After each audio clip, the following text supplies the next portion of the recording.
If opening the controller is not for you, which of these two methods do I recommend? Quite frankly, if you've got the balls for it,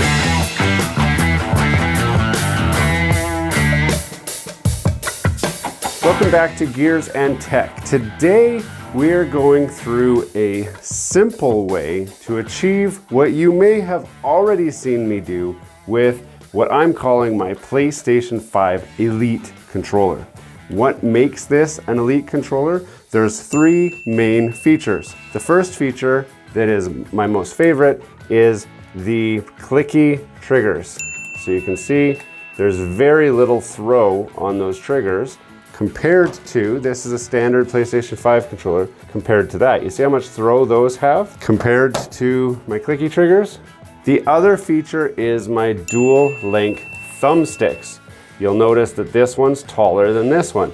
The reason for that is because in theory, you can bump up your sensitivity and you can have more precise control over your aiming. I will be doing another video on that kind of walks you through the theory behind having the taller thumbstick, but for now, know that the taller thumbstick is allegedly an advantage, and it seems, in my case, like it's working. The final thing would be the back buttons. So these are programmable back buttons that are added with an extreme rate kit. And you will have noticed I have this little extension on here. That's due to the way that I grip the controller. I needed to add that little wing. So I'm not gonna cover that because that's kind of just my preference. The biggest complaint that everybody has is to achieve all of these mods, you actually have to take the controller completely apart. And that might be a little bit too much for the average everyday person to do, and it might be a little bit scary. Hey, before we get too far into this video, don't forget to subscribe to the channel down below. If you have been to this channel at least one time before, that means that this is your second time and you are still not subscribed. Obviously, you're enjoying this content. Obviously, YouTube wants you to see this content because you're seeing it again. We have a lot of return visitors, but we're not getting the subscribers like we hoped we would. We're counting on you to subscribe so we can make better content. So, subscribe to the channel. Don't forget to hit the like button and the bell. This algorithm will just get blown out of the water and it'll just tell the whole world, I like this video. And with that, let's get back to the content. So today I'm going to review a couple different ways that you can achieve a similar result to this without having to open your controller up. Today we're going to be performing the modifications on a standard PlayStation 5 Dualsense controller and a standard PlayStation 4 controller. The reason I'm doing the PlayStation 4 controller is because this works on a PlayStation 4 controller. It'll actually work on your Xbox controller as well. I'm not going to review that because I don't have an Xbox and Xbox sucks. I'm just kidding. Xbox doesn't suck. If you are watching this and you like your Xbox, that's fine. You can like your Xbox. The two main things that we want to achieve here are the clicky triggers and the different height aiming thumbstick. The thing that's going to be a little bit harder is the remapped paddles. So this one, you'll notice, does already have paddles. These are 3D printed paddles. I have installed a circuit board inside here that allows me to hard map these paddles to the controller. For the PlayStation 5, we will not have back paddles at this stage. We'll talk about that later on in the video, and I'll cover why it's not a big deal and why it might be okay. Let's tackle the clicky triggers first. There's a few different options to achieve the clicky triggers, but the reality is the triggers on the controller do not need to be pulled all the way in order to engage, especially when you're talking about a first-person shooter like Call of Duty or that sort of thing. All you have to do is engage to a certain point. The extra distance you move that trigger is actually wasted time. The reason why you want clicky triggers is because if there's a hard stop, you'll tend to stop, let go, and then pull it again, and that allows you to rapid fire a single fire gun much faster. For example, like when you first land in a game and you've got just pistols, this will allow you to shoot faster and aim faster because you're only pulling it so far before you're aiming down your sights. What we need to do to achieve this is to figure out how far do I really need to move this before it'll start shooting or before it'll start aiming. And to do that, the best way to do that is to go load into your favorite game. In my case, I'm going to load into Black Ops 4. The reason I loaded into Black Ops 4 is because it will allow me to use my PlayStation 5 controller and my PlayStation 4 controller all in one shot so that I can get them both set up at the same time. If you don't have a PlayStation 5, that's fine. Load into your favorite PlayStation 4 game and do exactly what we're doing on your PlayStation 4 controller. If you have a PlayStation 5 and you don't want to use a PlayStation 4 controller, load into your favorite PlayStation 4 or PlayStation 5 game and do this procedure on just your PlayStation 5 controller. What is the procedure? So in order to do this, you will need a sharp knife or a razor blade. I have this one, which is a crafting razor blade. And all we want to do is pull the trigger until the gun starts to fire. You want to make sure that you're holding it in such a way that the trigger won't move. And then all you're going to do is scratch the bottom of the trigger so that you end up with a line. And you can see I've got lines on here like that and like that to show where the engagement point is for aiming down the sights and for shooting the gun. Now, I did this test multiple times. I did it over and over just to make sure that I had the scratch in the right place.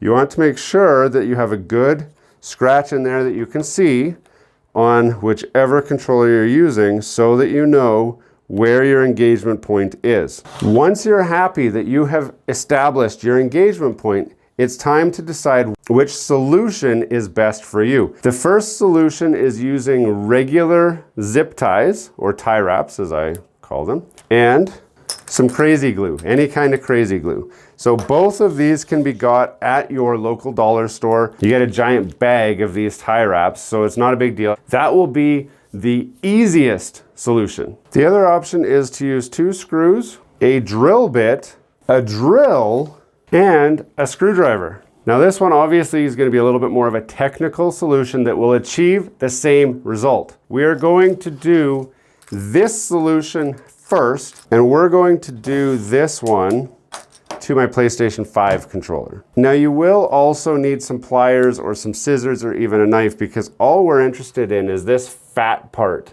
of this. So we're going to chop off the parts that we don't need. If your zip tie does not have this little thing on the top, it's actually a better zip tie. These ones are just the ones that I had around here, so that you do not need this round bit on there. You really just want this fat part here. And just like that, I've got just that fat part. Now I need the fat part from both. Now really all we're trying to achieve is we're going to glue this on. So because we're going to be using crazy glue and I don't want to get it on everything, I'm just going to cover my workspace here a little bit because this stuff gets on everything. What we want to do is simply get the little plastic piece that we cut from our tie wrap. We want to line it up with that edge that we put on here. So this glue dries fast and it'll stick to your fingers. So you want to go somewhat quickly. It dries fast, but if you get a lot of it, it doesn't dry as fast. Now I need a little dab on this side. You only need a little dab of this stuff. Do not cover it with it because you risk running it down and gluing your button shut and it'll never work again. So now you can see right there, it's been stuck on there. You can see it sticking out. And if I pull this trigger now, you'll notice it doesn't go as far. So here's before. See how far that goes? And here is after. One of the cons of this is it's just glued on. And if you're a real aggressive button masher, you run a risk of ripping your glue right off of this thing, and all of a sudden your trigger stop is not a trigger stop anymore. So that's that one. While that's drying, I am able to put my other one on. You do not have a lot of time from when you put that down to when that glue dries. And you want to definitely be sure that it is at that line, not on this side of the line, because we made that line because we said that's how far the controller needs to be pulled down in order to engage your ADS or your firing. So that takes care of our trigger stops on here. For the sake of completeness, I do want to finish this controller, so I'm going to show you the next step. The next step for this would be something like this. Now these are Control Freak controller risers. Now they say right on there, improves accuracy. And on the back, it shows you how you've got a low rise and a high rise. It says increase KD 26% on average. That is a very bold claim, but let me tell you about my personal experience. My KD is on track to be doubling since I did the mods to this controller. The control stick actually helps immensely more than you can imagine. I think most of my KD increase is due to the clicky triggers, but I will definitely give some credit to these risers. These are actually really simple to install. You just open it up. You can see one of them's tall, one of them's short. I'm going to use the tall one. I'm going to clip it onto my thumbstick just like that, and now I have a tall thumbstick and a short thumbstick, and that gives me everything that I need to do. So I didn't have to open the PlayStation controller up, I just clipped it right onto the existing thumbstick, and it gives me that extra throw. As far as the PlayStation 5 controller is concerned, this is done. I have my clicky triggers, I have my extended thumbstick, and in this case, because I cheated a little bit, I already had my back paddles. So this controller is essentially the same as this without opening it up, except for the back paddles. You do have to open it up for that. In this case, I told you it would be okay if you didn't have these back paddles. And here's why. At some point, a back paddle mod will come. When it comes, put it on here. You'll be living the dream as long as you've got your clicky triggers and your extended thumbstick. Those are the two most important parts. The back paddles help, but you can always hold the controller differently, do the claw, and then you don't need the back buttons. Now for the harder mod. This one is better in some ways, not as good in other ways. The way that it is not as good, I'm gonna drill a hole in it. Now the plan is basically the same. I've got these screws. I'm going to drill a hole in the controller, put these screws in, and then the trigger stops will hit the screws. The screws that I'm using, they're kind of long. I'm not gonna screw them in all the way, but I do need them in far enough that they bite into the plastic. The controller buttons here are mostly hollow, so it's okay if you're drilling into there, but you don't want to go too far. The trick to know here is, we put a line on here, right? You remember those lines we put? You do not want to drill the hole on the line because this screw, it needs to stop the controller trigger on the edge of the screw. So I'm going to drill the hole and then I'll show you what I mean. Now you can see I've got a tiny, tiny little hole there, and it is just on this side of the line. And we made the hole smaller than the screw, so that the screw has something to bite into. So now that the screw's in, you can see where our line is. This edge of the screw is in line with this edge of our line. That way, when I pull the trigger, it hits the edge of that screw. I'm gonna do the same thing to the other side. And just like that, I've got my screws modded into the controller, and it's created way less throw on both triggers. And then same as before, we're gonna use the same Control Freak riser, like that.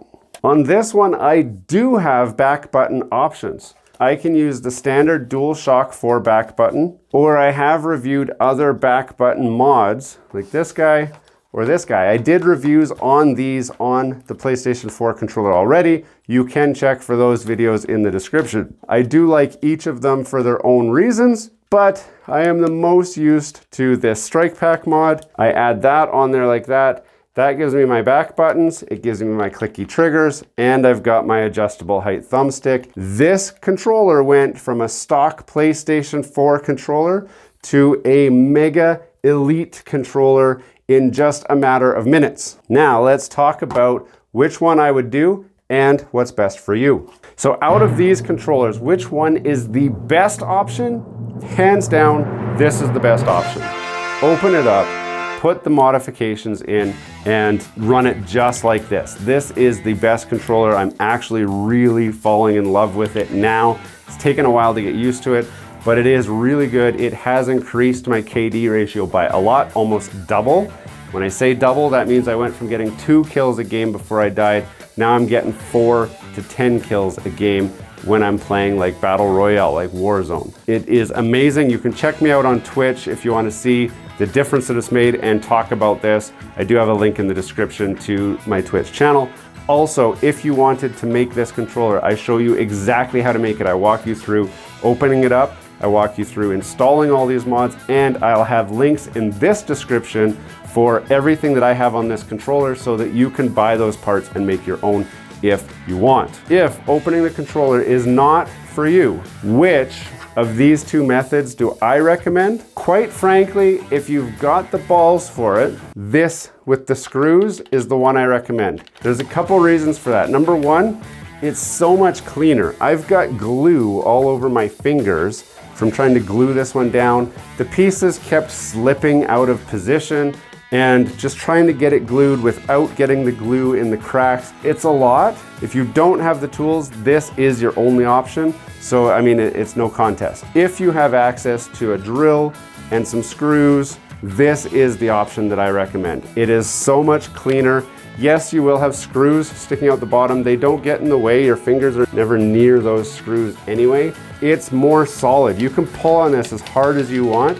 It will never, ever, ever, ever fall off. Whereas this, the glue holds really well, but if you get really ambitious with pulling the triggers, you will likely have the glue fall off. As soon as this video is done, I'm actually going to pull these off and I'm going to stick screws in it. Now, as far as the thumbstick extensions, these are a godsend.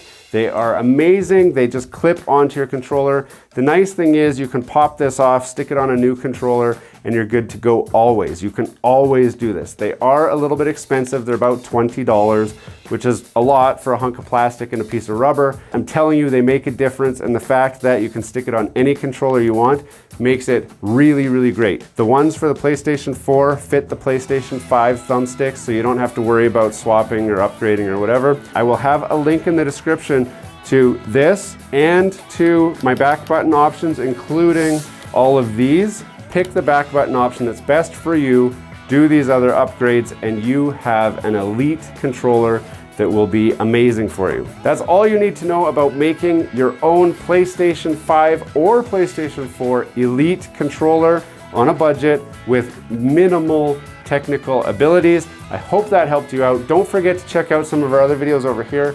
We do have a lot of great videos in our back library, some of them like this, some of them in other ways, and our automotive videos. I hope you enjoy them. I hope you check those out. Until next time though, this has been Gears and Tech. Have a great day.